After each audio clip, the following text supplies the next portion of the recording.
गर्मियों का मौसम था। जंगल में भोजन की कोई कमी ना थी। हर तरफ रंग बिरंगे फल थे। सभी पक्षी जी भरकर फल खाते और नदी से ठंडा ठंडा पानी पीते। कबूतर भैया, इस साल तो बारिशें होने के कारण इस जंगल में बहुत ज्यादा फल हैं और इस साल तो फल बहुत रसीले भी हैं। चिड़िया बहन, परंतु फल खाने के लिए होते हैं, जाया करने के लिए नहीं। कल मैंने देखा कि गोरी कौवी और कालू कौवा आधे आधे फल खाकर आधे नदी में फेंक रहे थे। अगर वो ऐसा ही करते रहे तो जंगल के सारे फल खत्म हो जाएंगे। वो ऐसे बातें कर रहे थे कि कालू कौवा और गोरी कौवी भी पास वाले जामुन के पेड़ पर आकर बैठ जाते हैं। कालू, मुझे अपनी जबान का रंग जामुन जैसा करना है। मुझे ऐसा करना बहुत अच्छा लगता है। ऐसा कहते हुए गोरी जामुन के फल अपनी चोंच से तोड़ती और उनका रस अपनी जबान पर लगा लगा कर बाकी का फल फेंक देती। कालू जी, जरा देखो तो मेरी जबान का रंग अब कैसा लग रहा है। अभी थोड़ा कम रंग चढ़ा है। थोड़े और जामुन लगाओ अपनी जबान पर। कबूतर भैया, आप ठीक ही बोल रहे थे। वो देखें सामने कैसे गोरी जामुन का फल तोड़ तोड़ कर फेंक रही है। हम इन्हें ऐसा नहीं करने देंगे। फिर कबूतर गोरी के पास जाता है। गोरी, ये फल क्यों तोड़ तोड़ कर फेंक रही हो? ऐसे भोजन को जाया नहीं करते। क्या तुम्हारे बाप के हैं ये फल? तुम कौन होते हो मुझे रोकने वाले? मैं तो अपनी जबान को इस जामुन का रंग दे रही हूँ। भागो यहाँ से, बड़ा आया हमें भाषण देने वाला। मैं बड़े पेड़ से आपकी शिकायत करूँगा और उसे बताऊँगा कि आप कैसे सब फल जाया करते हो। तेरी तो ये गंदी गंदी आंखें ही निकाल दूंगी। चिड़िया भी वहाँ आ जाती है। ठीक ही तो कह रहा है कबूतर भैया, आप ऐसे फल क्यों जाया कर रहे हो? छोटी चिड़िया, अगर अब कोई बात की तो चोंच तोड़ दूंगी मैं तुम्हारी। मुझे तो अपनी जबान को ऐसे ही रंग देना है। अगर रोक सकते हो तो रोक लो। ऐसा कहते हुए गोरी फिर से जामुन के फल तोड़ने लग जाती है। चलो कबूतर भैया, हम बड़े पेड़ को जाकर बताते हैं, वही कोई ना कोई उपाय निकालेगा इन काले कौवों का। ऐसा कहते हुए चिड़िया और कबूतर वहां से चले जाते हैं। अब देखो कालू जी, अब कैसी लग रही है मेरी जबान? अब ठीक है। अब तो गहरी जामुनी रंग की हो गई है। ये सुनकर गोरी बहुत खुश होती है। चलो अब घर चले, शाम भी होने वाली है। जग्गू हमारा इंतजार कर रहा होगा। गोरी और कालू भी घर चले जाते हैं। मम्मा, मम्मा, ये आम अभी थोड़ा खट्टा है। इस आम को कूड़े की टोकरी में फेंककर और खा लो। जंगल में बहुत आम है इस साल, हम क्यों खट्टे आम खाएं? मम्मा, ये भी खट्टा है। ऐसे जग्गू गोरी का बेटा ढेर सारे आम कूड़े की टोकरी में फेंक देता है।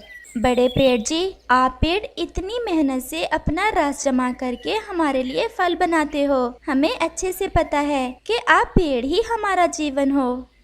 परंतु पेड़ जी, कौवा और कौवी तो सारे जंगल के फल तोड़ तोड़ कर फेंक रहे हैं। वो खाते कम हैं और सारा दिन फल तोड़ तोड़ कर जाया करते हैं। तो आपने रोका क्यों नहीं उन्हें? हमारी बहुत शक्ति लगती है उन फलों को बनाने में और हमें बहुत खुशी होती है जब कोई पक्षी हमारा फल खाए। और जब कोई पक्षी हमारा फल जाया करता है तो हमें बहुत बुरा लगता है। पेड़ जी, हमने रोका तो बोले, जो करना है कर लो। ऐसे ही वहाँ तोता भी आ जाता है। पेड़ जी, ये देखें, आधे आधे खाए हुए आम मैं गोरी कौवी और कालू कौवे के घर के बाहर से उठा कर लाया हूँ। वो सारे फल आधे आधे खाकर कूड़े में फेंक देते हैं। तोते भैया, हम भी बड़े पेड़ को यही बात बताने आए हैं। अब तो मुझे उन कौवों का कुछ ना कुछ करना ही होगा।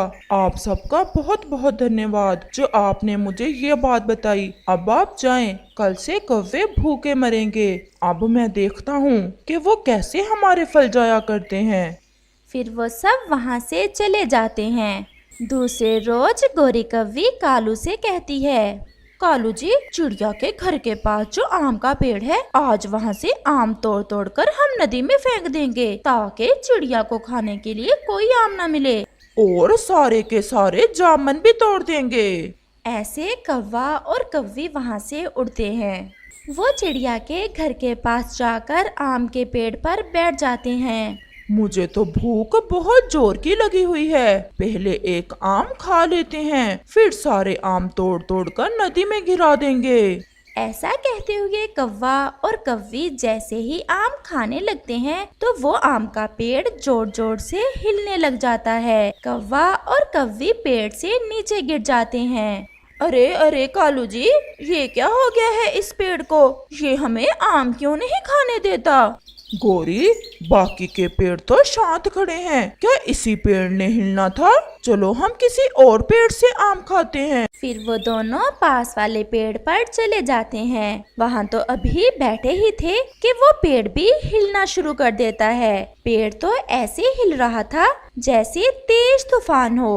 कौवा और कौवी भी उस पेड़ से नीचे गिर जाते हैं। फिर कालू कौवा उस पेड़ से पूछता है, पेड़ जी, आप हमें अपने आम क्यों नहीं खाने दे रहे और ऐसे क्यों हिल रहे हो? बाकी पेड़ तो शांत हैं।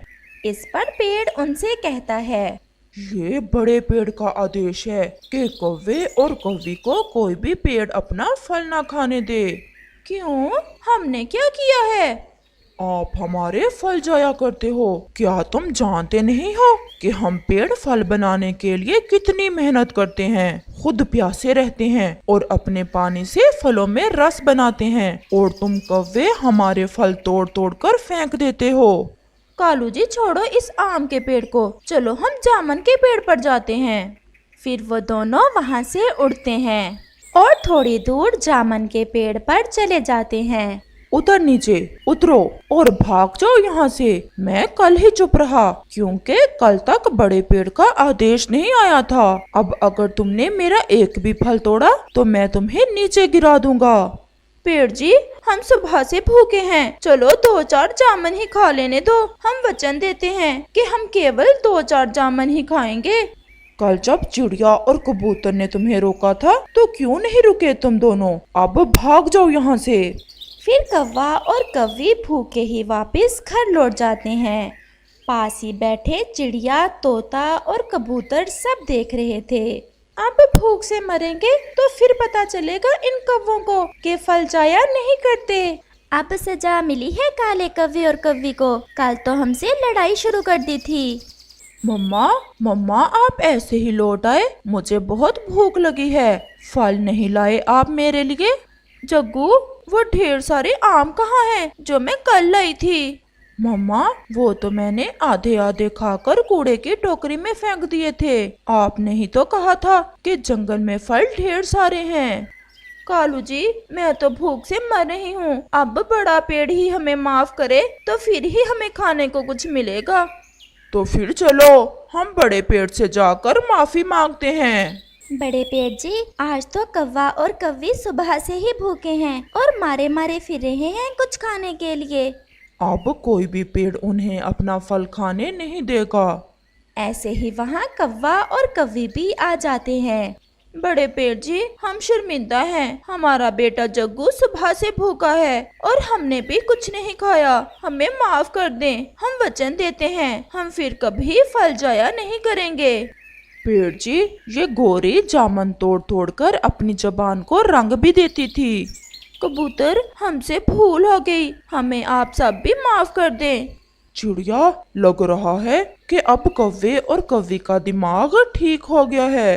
पेड़ जी, अगर ये वचन दे रहे हैं तो इन्हें माफ कर दें। फिर बड़ा पेड़ उन्हें माफ कर देता है और कौवा और कौवी फिर कभी फल जाया नहीं करते। इस कहानी से हमें सीख मिलती है कि भोजन को कभी भी जाया नहीं करना चाहिए।